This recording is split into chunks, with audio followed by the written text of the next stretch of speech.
Good morning students. My name is Meenu Naruka from Rajasthan TT college.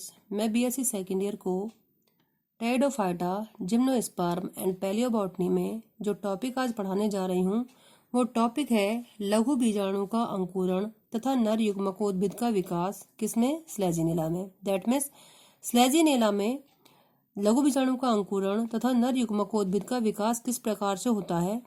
Germination of microspore and development of male gametophyte. ठीक है, तो आज हम पढ़ेंगे कि लघु बीजाणु का किस प्रकार से अंकुरण होता है। हम जानते हैं कि जो लघु बीजाणु है उसका निर्माण कहाँ पर होता है। उसका जो निर्माण होता है माइक्रोस्पोरेंजियम में होता है। दैट मीन्स लघु बीजाणु धानी में होता है। ये हमने पिछली वीडियो में पढ़ लिया है। ठीक है, और इसके अलावा हमें यह भी याद रखना है कि जब लघु बीजाणु का अंकुरण जो होता है वो कहाँ पर होगा, बीजाणु धानी में ही प्रारंभ हो जाता है, लेकिन स्लेजिनेला के अंदर। ठीक है, तो स्लेजिनेला की जो अधिकतर जातियां होती हैं उसमें माइक्रो स्पोर का जो अंकुरण होगा, जर्मिनेशन होगा, वो माइक्रोस्पोरेंजियम के अंदर ही प्रारंभ हो जाता है। लघु बीजाणु नर युग्मकोद्भिद की मातृ कोशिका के रूप में कार्य करता है। इसके अलावा यहाँ पर दो प्रश्न बनते हैं। एक तो आपसे पूछा जा सकता है कि जो स्लेजिनेला है उसमें जो लघु बीजाणु का अंकुरण है वो कहाँ पर होता है। तो हमें ये याद रखना होगा कि स्लेजिनेला में लघु बीजाणु का अंकुरण दैट मीन्स माइक्रोस्पोर का जर्मिनेशन जो होता है वो बीजाणु धानी के अंदर ही प्रारंभ हो जाता है, स्पोरेंजियम में ही प्रारंभ हो जाता है, माइक्रोस्पोरेंजियम जिसको हम कहते हैं। इसके अलावा दूसरा जो प्रश्न है वो ये बनता है कि नर युग्मकोद्भिद के विकास को समझाइए। तो नर युग्मकोद्भिद के विकास को जब आपसे पूछा जाता है तो वहां पर अधिकतर जो स्टूडेंट्स हैं वो बहुत ही कंफ्यूज हो जाते हैं, क्योंकि उन्हें यह पता नहीं होता कि नर युग्मकोद्भिद का विकास जो है वो कहाँ से स्टार्ट होता है। तो इसी वजह से हमें यह याद रखना है कि मेल गैमेटोफाइट की मदर सेल के रूप में लघु बीजाणु कार्य करता है। ठीक है, तो लघु बीजाणु नर युग्मकोद्भिद की मातृ कोशिका के रूप में कार्य करता है। तो इसी कारण हमें ये याद रखना होगा। ठीक है, बीजाणु धानी से इसका विमोचन युग्मकोद्भिद की 13 कोशिकीय अवस्था में होता है। तीसरा प्रश्न यह बनता है कि आपसे पूछा जा सकता है कि स्लेजिनेला में मेल गैमेटोफाइट का जो विमोचन होता है वो कितनी कोशिकीय अवस्था में होता है। तो ये बहुत इंपॉर्टेंट है। तो यहाँ पर हमें यह याद रखना है कि वास्तव में जो स्लेजिनेला की अधिकतर जातियां हैं उसमें मेल गैमेटोफाइट का जो विमोचन होता है दैट मीन्स जब वो मुक्त होता है तो वो कितनी कोशिकीय अवस्था में होगा, 13। दैट मीन्स 13 कोशिकीय अवस्था में उसका विमोचन होगा। दैट मीन्स वो मुक्त होगा। ठीक है, तो इस प्रकार से यहाँ पर 3 प्रश्न बन जाते हैं। अब हम बात करते हैं लघु बीजाणु की अंकुरण तथा नर युग्मकोद्भिद के विकास के बारे में कि किस किस प्रकार से लघु बीजाणु का अंकुरण होता है, जर्मिनेशन होता है, और मेल गैमेटोफाइट का जो विकास होता है, डेवलपमेंट होता है, वो कितने चरण में होता है, कितने स्टेप्स में होता है। ठीक है, तो सबसे पहले आप देखिए कि सर्वप्रथम लघु बीजाणु का प्रथम विभाजन एसिमेट्रिकल होता है। दैट मीन्स असममित होता है। जैसे कि यहाँ पर नाम से ही पता चलता है कि जो पहला विभाजन है कैसा है, असममित प्रकार का है, एसिमेट्रिकल डिवाइडेशन है। जब एसिमेट्रिकल डिवाइडेशन जब होगा तो इससे बनने वाली जो डॉटर सेल होंगी वो कैसी होंगी, असमान होंगी। तो इस प्रकार से जो प्रथम विभाजन से जो कोशिकाओं का निर्माण होता है वो कैसा होता है, मतलब असमान कोशिकाएं बनेंगी। किस प्रकार से बनेंगी, जिससे एक बड़ी पुंधानी आरंभिक कोशिका दैट मीन्स एंथ्रीडियल प्राइमर कोशिका बनेगी तथा एक छोटी प्रोथेलियल कोशिका बनेगी।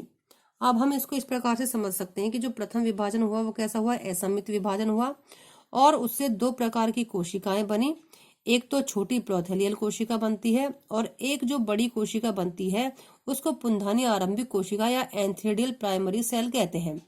अब हमें यहाँ पर एक बात याद रखनी होगी कि प्रोथेलियल कोशिका में कोई विभाजन नहीं होता है। ठीक है, आगे तक भी इसमें किसी प्रकार का कोई विभाजन नहीं होगा, चाहे मेल गैमेटोफाइट की 13 कोशिकीय अवस्था बन जाती है, लेकिन प्रोथेलियल कोशिका में किसी प्रकार का कोई विभाजन नहीं होगा। और अब आपने देखा कि जब एसिमेट्रिकल डिवाइडेशन हुआ तो इसमें दो असमान कोशिकाएं बनी, छोटी प्रोथेलियल और बड़ी पुंधानी प्रारंभिक कोशिकाएं। ठीक है, इसके अलावा हमें ये भी याद रखना है कि जो प्रोथेलियल कोशिका है उसमें किसी प्रकार का विभाजन तो नहीं होता, लेकिन इसको हम डायग्राम में जब देखेंगे तो हम इसको मानते हैं half plus half equal to 1।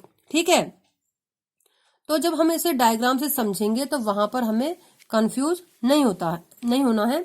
पुंधानी प्रारंभिक कोशिका में एक उदग्र दैट मीन्स वर्टिकल डिवाइडेशन होता है जिससे दो कोशिकाएं बनती है। इस विभाजन भित्ति को प्रथम प्राइमोर्डियल भित्ति कहते हैं। ठीक है, जिससे दो समान पुत्री कोशिकाएं बनती हैं और इस अवस्था में कोशिकाओं की कुल संख्या 3 होती है। अब इस हम डायग्राम से समझते हैं कि अब आप देखिए कि सबसे पहले मैंने क्या कहा कि माइक्रोस्पोर है, उसमें जो प्रथम विभाजन होगा एसिमेट्रिकल डिवाइडेशन होता है जिससे दो कोशिकाएं बनती है। ठीक है, अब आप इसको इस प्रकार से समझ सकते हैं कि इसको इस प्रकार से समझेंगे कि मान लीजिए माइक्रोस्पोर है। ठीक है, इसमें सबसे पहले एसिमेट्रिकल डिवाइडेशन हुआ, एसिमेट्रिकल डिवाइडेशन हुआ तो एक प्रोथेलियल कोशिका बनी। ठीक है, लेकिन हम डायग्राम में इसको आधा मानेंगे। अभी आगे जब हम स्टेप पढ़ेंगे, एक प्रोथेलियल कोशिका बनी और इसके बाद ठीक है ये विभाजन हुआ और ये पुंधानी प्रारंभिक कोशिका बन गई है। तो यहाँ पर दो कोशिकाएं बन गई है, एक छोटी प्रोथेलियल कोशिका और एक बड़ी पुंधानी प्रारंभिक कोशिका। ठीक है, इससे पहले ये हम समझने के लिए ये वाली स्थिति होगी। ठीक है, छोटी प्रोथेलियल कोशिका और बड़ी पुंधानी प्रारंभिक कोशिका। अब इसके बाद क्या होगा कि जो बड़ी पुंधानी प्रारंभिक कोशिका है उसमें एक उदग्र विभाजन होगा दैट मीन्स वर्टिकल डिवाइडेशन होगा। अब आप देखिए यहाँ से हम इसको समझते हैं कि जो ये वर्टिकल डिवाइडेशन होगा तो उसमें दो समान कोशिकाएं बनती हैं। अब आप देखिए दो समान कोशिकाएं बनेंगी और इसके अलावा प्रोथेलियल कोशिका है ही, जैसा कि मैंने अभी आपको बताया कि हम डायग्राम में half plus half equal to 1 मान रहे हैं प्रोथेलियल सेल को, तो यहाँ पर हाफ और हाफ इसको 1 मानकर चलेंगे। तो इस प्रकार से जब उदग्र विभाजन होता है तो ये जो भित्ति बनती है, ये मतलब वर्टिकल डिवाइडेशन जो भित्ति करती है उसको हम फर्स्ट प्राइमोर्डियल वॉल कहेंगे। ठीक है, प्राथमिक प्राइमोर्डियल भित्ति कहेंगे। अब आप इसमें देखिए कि ये जो अवस्था है ये 3 कोशिका की अवस्था बन जाती है। कैसे? 1, 2 और ये इन दोनों को मिलाकर 3, मतलब ये कोशिका है, ये 3 कोशिका की अवस्था बन जाएगी। लघु बीजाणु की माइक्रोस्पोर की 3 कोशिका की अवस्था बन जाती है। इसके बाद अगले स्टेप में क्या होगा, इसके बाद पुत्री कोशिका के आधार की ओर प्रथम उदग्र भित्ति के समकोण पर एक विभाजन होता है जिससे दो असमान पुत्री कोशिकाएं बनती है। यह विभाजन भित्ति द्वितीय प्राइमोर्डियल भित्ति कहलाती है। अब इसको आप ऐसे समझिए कि यहाँ पर उदग्र भित्ति बनी थी, प्राथमिक प्राइमोर्डियल वॉल थी ये। ठीक है, प्राथमिक प्राइमोर्डियल भित्ति थी। अब इस भित्ति के समकोण पर, मतलब ये जो भित्ति है इसके जो राइट एंगल पर एक डिवाइडेशन होगा। इस प्रकार से आप देखिए ये डिवाइडेशन हुआ है, थर्ड डायग्राम है। ये जो पहली प्राथमिक प्राइमोर्डियल जो भित्ति थी उसके समकोण पर एक डिवाइडेशन होता है। ये आप देखिए इस पर जब डिवाइडेशन जब होगा तो इस प्रकार से नीचे की ओर 2 कोशिकाएं बन जाती हैं और ऊपर की ओर 2 बड़ी कोशिकाएं बन जाती है। कहने का मतलब ये है कि नीचे की ओर 2 छोटी कोशिकाएं बन जाती हैं और ऊपर की ओर 2 बड़ी कोशिकाएं बन जाती हैं। अब ये नीचे की जो 2 कोशिकाएं होती हैं इन्हें जैकेट कोशिकाएं कहते हैं, जबकि ये इनको डिवाइड करने वाली जो भित्ति होती है इसको सेकेंड प्राइमोर्डियल वॉल्व हम कहेंगे। ठीक है, मतलब द्वितीयक प्राइमोर्डियल भित्ति हम इसको कहेंगे। अब आप देखिए इस डायग्राम में हम देखते हैं कि 3 कोशिकीय अवस्था से यहाँ पर 5 कोशिकीय अवस्था बन जाती है। अब देखिए 1, 2, 3, 4 और ये दोनों प्रोथेलियल जो आधी आधी हम मान रहे हैं 5 कोशिकीय अवस्था इस प्रकार से बन जाती है। इसमें 2 नीचे की जैकेट कोशिकाएं बन गई हैं। इसके अलावा हमें जब स्लेजिनेला का जो मेल गैमेटोफाइट का जो विकास है उसमें जैकेट कोशिकाओं को गिनते जाना है। अब यहाँ पर क्योंकि 13 कोशिकीय अवस्था है, उसमें लास्ट में हमें ये काउंट करना होगा कि जैकेट कोशिकाएं कितनी हैं। ठीक है, तो यहाँ पर अभी कितनी कोशिकाएं बनी हैं? जैकेट कोशिकाएं 2 ही बनी है। ठीक है, अब इसके बाद देखिए, इसके बाद क्या होगा अगले स्टेप में, इस विभाजन के द्वारा बनने वाली छोटी कोशिकाएं जैकेट कोशिकाएं कहलाती हैं और इसमें विभाजन नहीं होता है। ठीक है, जो भी मैंने डायग्राम में बताया था कि ये जो जैकेट कोशिकाएं होती हैं, जैकेट कोशिकाएं बनेंगी नीचे की छोटी कोशिकाएं और इसमें आगे किसी प्रकार का कोई विभाजन नहीं होगा। अब इसके बाद होगा केवल ऊपर की कोशिकाएं, ऊपर की जो दोनों कोशिकाएं हैं उनमें विभाजन होता है और यह अवस्था एक चतुर्थांश कहलाती है। ठीक है, इसमें कोशिकाओं की संख्या 5 होती है, नीचे की 2 जैकेट कोशिकाएं और ऊपर की 2 सेल, जो कि मैंने बताया बड़ी बड़ी जो कोशिका है, और एक प्रोथेलियल सेल, मतलब कि 5 कोशिकाएं। चतुर्थांश जो अवस्था बनती है, दैट मीन्स टेट्राड जो अवस्था बनती है, बनने को तो अगर हम प्रोथेलियल सेल को काउंट ना करें तो चतुर्थांश अवस्था बनती है, लेकिन क्योंकि हम इसमें प्रोथेलियल सेल को भी काउंट करेंगे तो 5 कोशिकीय अवस्था बन जाती है। ठीक है, अब आप देखिए इसके बाद क्या होगा कि जो ऊपर की दोनों कोशिकाओं में विभाजन होता है, इसको विभाजित करने वाली जो भित्तियां होती हैं वक्रीय अवतली होती हैं। ठीक है, दैट मीन्स कर्विंग कॉन्केव होती हैं और इसे तृतीय प्राइमोर्डियल भित्ति कहते हैं।